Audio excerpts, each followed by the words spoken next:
female. So the Quran says that the sperm is responsible for the sex of the child, whether it's male or female. In this country of ours, this great country, India, for reasons known best to the Indians, in India mainly, most of the people, they prefer having sons rather than daughters. And if a lady gives birth to a daughter, very often the mother-in-law, she will blame the daughter-in-law. That why did you give birth to a daughter? According to the science and the Quran, if the mother-in-law has to blame anyone, she should not blame the daughter-in-law, she should blame the son. Because it is the male fluid which is responsible for deciding the sex of the child, male or female. Actually, it's in the hands of Allah subhanahu wa ta'ala. He is the one who makes it male or female. But if the mother-in-law has to blame anyone, she should blame the son. Because he is responsible for the sex of the child, male or female. The Quran says in Surah Az-Zumur, chapter 39, verse number 6, that we have made the human beings in stages, one after the other, in 3 veils of darkness. According to Prophet Zakir Naik, he said that this verse of the Quran, when it mentions the 3 veils of darkness, it refers to the anterior abdominal wall, the uterine wall, and the amniochorionic membrane. That the human being is made into stages in 3 veils of darkness. The Quran describes the various embryological stages in great detail. The Quran mentions in Surah Mu'minun, chapter number 23, verse number 12 to 14, that we have created the human being from a quintessence of clay, then made it into a nutfah, a minute quantity of liquid, then made the nutfah into alaqa, a leech-like substance, then made the alaqa into mudga, that's a chewed-like lump, then made the mudga into izama, bones, then clothed the bones with lahm, that is flesh, and then we made a different creature. Glory be to Allah, who's the best to create. These 3 verses of the Quran describe the various embryological stages, the initial stages of development of a human being in the mother's womb in great detail. First it says that it made it from a nutfah, which we discussed, a minute quantity of liquid, then made the nutfah into alaqa, that means a leech-like substance, which we discussed earlier. The meaning of the Arabic word alaqa, it has got 3 meanings. One is a leech-like substance. It also means something which clings. And the third meaning of alaqa is congealed clot of blood. Besides it looking like a leech, the embryo in the initial stages, it also behaves like a leech, it behaves like a bloodsucker, it derives its nutrition from the mother through the placenta. It behaves like a bloodsucker. So besides looking like a leech, it also behaves like a leech. The second meaning, something which clings, we know that the embryo clings to the uterine wall. Throughout the 9 months that the fetus is in the womb of the mother, it clings to the uterine wall. The third meaning of alaqa is congealed clot of blood. And today's science tells us that in the initial stages, the blood does not circulate.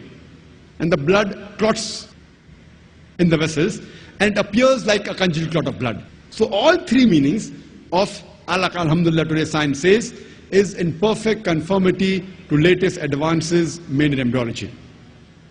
It further says, we placed it in a qarar-e-makin, a place of security. And we know today that the fetus is protected posteriorly by the spinal column, the backbone, as well as the posterior muscles. And anteriorly it is protected by the anterior abdominal wall, by the amniochorionic membrane, as well as the amniotic fluid, which protects the child. So the science today testifies that the child is well protected in the womb of the mother. It further says, we made the alaqa into a mudga. A mudga means a chewed-like lump. So Prophet Zakir Naik took a plasticine and made it look into a leech-like substance, initial stage of embryo, and then placed it between his teeth. He bit it to make it appear like a mudga, a chewed-like lump. And when he saw it, the teeth marks, it resembled the somites from where the nerves develop. And the Quran continues we made the mudga into izama, bones. Then clothed the bones with lahm, that is flesh. Then we made it altogether a different creature. So what does the Quran mean that we made it into altogether different creature? Till this stage of mudga, izama, lahm, chewed like lump, bones, flesh. Till this stage, today science tells us the initial stages of development of a human being is similar to the development of a fish, rabbit, and many other animals. Only after this stage does the human development differ in looks, where we have a head, then we have limbs.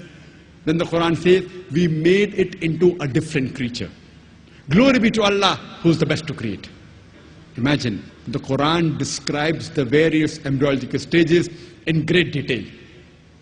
And Professor Keithmore, he said that this description given in the Quran, based on shapes, alaka, leech-like substance, mudga, chewed like lump, izama, bones, laham, flesh, is far superior to the divisions made in modern embryology, where we say stage 1, stage 2, stage 3, stage 4. It's difficult to identify. The description given in the Quran is far more superior and much more easy. And previously the scientists, they thought it was in the 16th and 17th century when scientists like Swammerdam, they thought that the sperm contained the miniature human being. The head of the sperm contained the miniature human being, and then it grew in the womb of the mother. Later on, when they came to know that the size of the ovum is bigger than the sperm, de Grasse, he said that the human being is present in the ovum and not the sperm. Later on in 18th century, Maupertus, he propounded the biparental theory that both the ovum and the sperm is responsible for the creation of the human being. They fertilize, they form the zygote, which the Quran has described in great detail. Furthermore, the Quran says in Surah Hajj, chapter number 22, verse number 5, that we have created the human beings from a minute quantity of clay, made into alaka, made the alaka into mudga, partly formed and partly unformed. This verse of the Quran was taken to Dr. Marshall Johnson, who is the head of the Department of Anatomy in Daniel Institute in Sir Thomas Jefferson University in USA, in Philadelphia. Now we have come to know in science that if at this stage we cut the embryo and we analyze the organs, we find some of the organs are formed, some are not formed. So Professor Marshall Johnson said, if we describe this stage of the embryo as a complete creation, it will be wrong, because some organs are not formed. If we label it as an incomplete creation, that's also wrong, because some of the organs are formed. So there's no better description than the description mentioned in the Quran, partly formed and partly unformed.